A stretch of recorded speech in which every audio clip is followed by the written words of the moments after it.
I'm going to marry the woman I'm having an affair with, so divorce me. My husband says so openly. And then he even said this to me. I need you to take care of my parents for my new married life. Ha. I'm counting on you from now on. I can't be with these insane people who don't even blame their own son for having an affair, but instead try to depend on me. So I told them something. My in-laws turned blue and got down on their knees to me as hard as they could.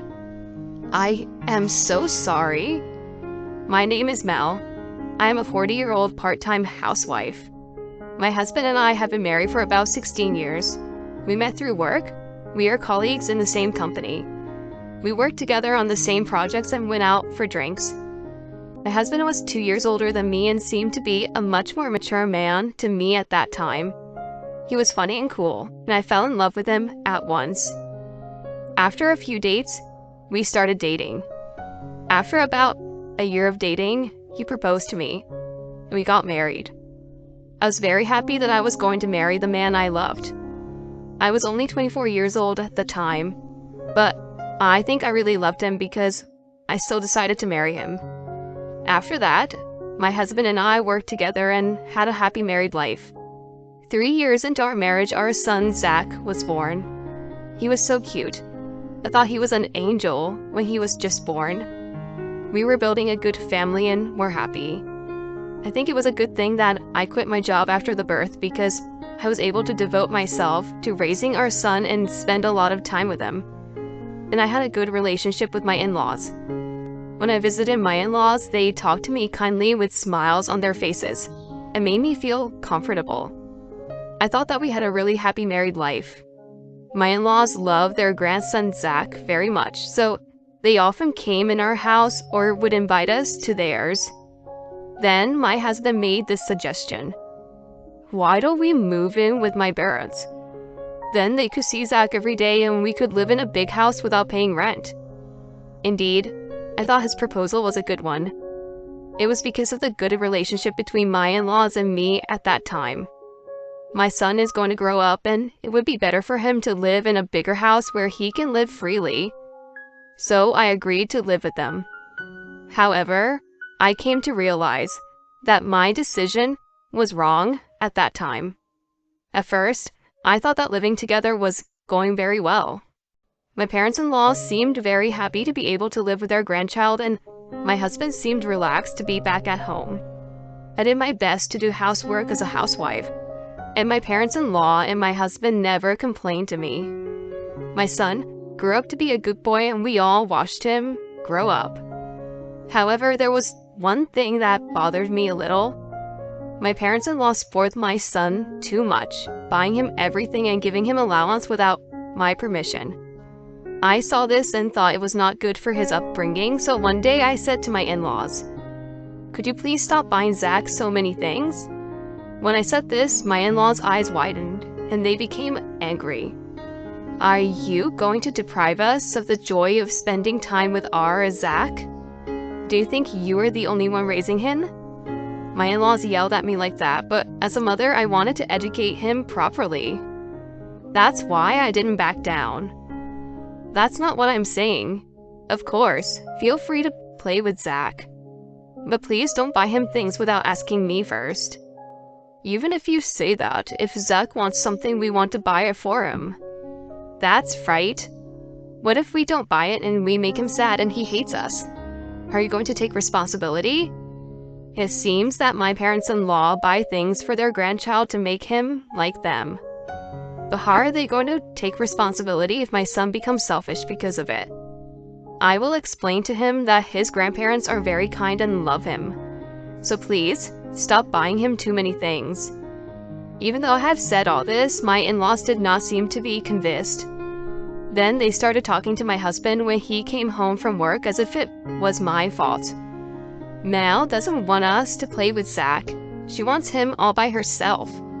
She wants to be the only one who gets to love him. I was surprised to hear my in-laws say something completely different, and my husband took them at their word. Hey, what's the meaning of this? Were you being mean to my mom and dad? Oh, wait a minute. I didn't do anything like that. I explained it to my husband. I told him that I just wanted them to stop buying too many things for Zach's sake. But he only believed what my in-laws said, not what I said. That's a load of crap. Don't lie to me like that. I'm not lying. So you think my parents are lying? My husband's eyes widened and he got angry like that.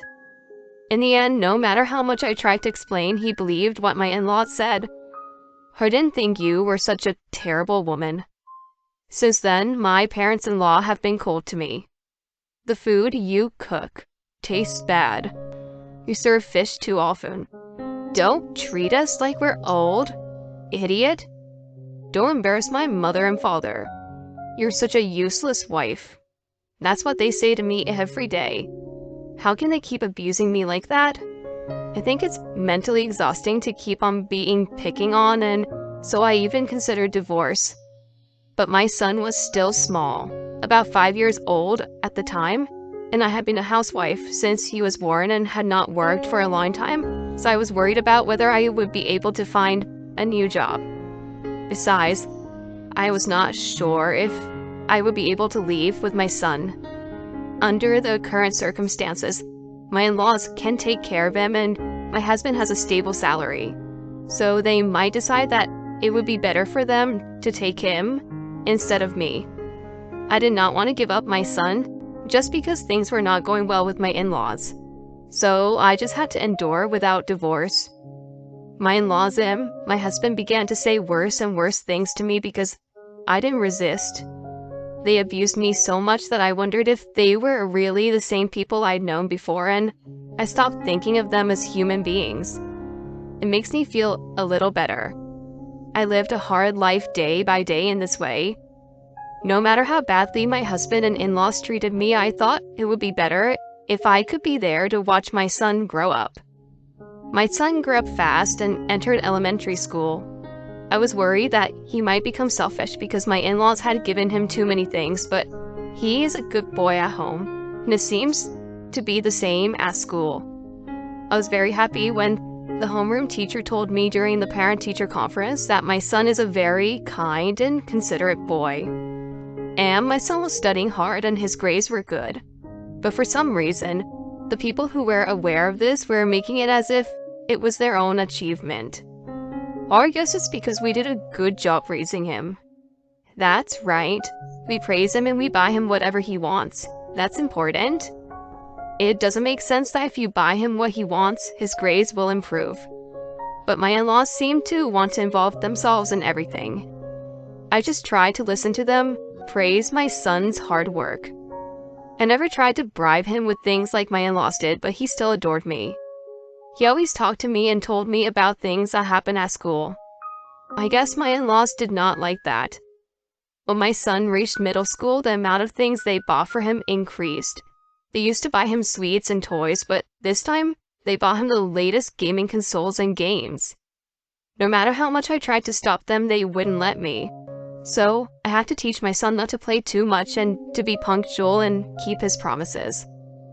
But even then, my in-laws still got themselves involved in a troublesome manner. We feel sorry for him if he still wants to play. We want Zach to have fun, so we bought it for him. Then I would report it to my husband and he would yell at me. I was completely disgusted. Anyway, all I wanted was for my son to grow up to be a good man. That was all I could think about as I went about my daily life. Time passed by and my son turned 13 years old. He's now a high school student and he's going through puberty, which may be very difficult for me as a parent. While I was thinking about this, an unexpected problem occurred. It was my husband's day off. My husband suddenly called me into the bedroom saying he wanted to talk to me. What on earth did he mean by inviting me here? I knew that he had no intention to do that because he and I had completely cooled off. And I myself didn't want to do such a thing with him anymore. While I was thinking about this, my husband suddenly made a surprising statement. I'm going to marry the person with whom I'm having an affair. What? I was surprised at the unexpected words from my husband. Well, it's understandable to be surprised. I've been trying to keep you in the dark, but I thought it was time to tell you. My husband told me so openly. Why would he want to tell the world that he's having an affair? Well, I don't know what a stupid person thinks. And finally, he says something like this. I'm counting on you to take care of my parents for my new married life. Huh? Wait a minute. You're getting a divorce, right? Then I'll have to leave with Zach, won't I? I said that and he said something crazy. Oh, I'm the one who's leaving. What? What do you mean? So I'm going to leave here and start a new married life with my new wife. And I'm worried about my parents, so I'm leaving you in charge of the house. You have a house to live in with Zach, so it's a win-win. I was speechless. It's not a win-win at all. I was at a loss for words at that crazy comment. Well then, I'll tell them about it right away. My husband said and suddenly started to go to the living room. I hurried after him. He gave the same explanation to my parents-in-law as he had given to me. I thought they would be angry at my husband for this, but my in-laws were also crazy people. And yes, I'll miss you, but, well, it can't be helped. I know. The newlyweds should spend their honeymoon alone, so you'll take care of everything else, huh? I'll be counting on you. My in-laws don't blame their own son for having an affair and try to depend on me. If you leave, I'll make sure you leave Zach behind. If you leave, you'll be the only one. It can't be with these insane people. I told them something. I'm telling you, since this is my husband's divorce, I can claim alimony and I have a better chance of getting my son. What? What do you mean? Because my husband committed adultery. Normally, the adulterer never gets custody, and the mother usually gets that. Wait a minute. Then you'll take Zach and leave, won't you? Yes, of course. That's the plan. I won't let you. That's it. Let's talk to Zach. My in-laws and my husband said so and went to call our son. Are they going to tell him everything? My son came into the living room. What's wrong? Mom and Dad are getting a divorce. What? So you would like to stay here with your grandparents, wouldn't you? That's an unfair way of explaining and asking questions. I quickly made my point. You better explain to him that you are divorcing me because of your adultery. When I said this, my husband and in-laws were in a panic. Zach is just a junior high school student. That's right. What are you trying to do to him by shocking him? My in-laws and husband were blaming me, but before I could say anything back, my son started talking. You're the one who caused the shock, aren't you? Why are you all blaming my mother? Oh, well. I mean, I heard you all arguing earlier. So if you get divorced, which one of you will I follow? Of course, it's Mom. Zach, why? And don't you want to live with Grandpa and Grandma? And you know, you were nice to me, but you were terrible to Mom, weren't you? To be honest, I can't forgive you. I despised you, and I despise Dad for not protecting her. Despise? My in-laws looked shocked. Anyway, I have one answer. I'm leaving here with my mom. From now on, I will protect her. Zach. I was so happy that my son was on my side.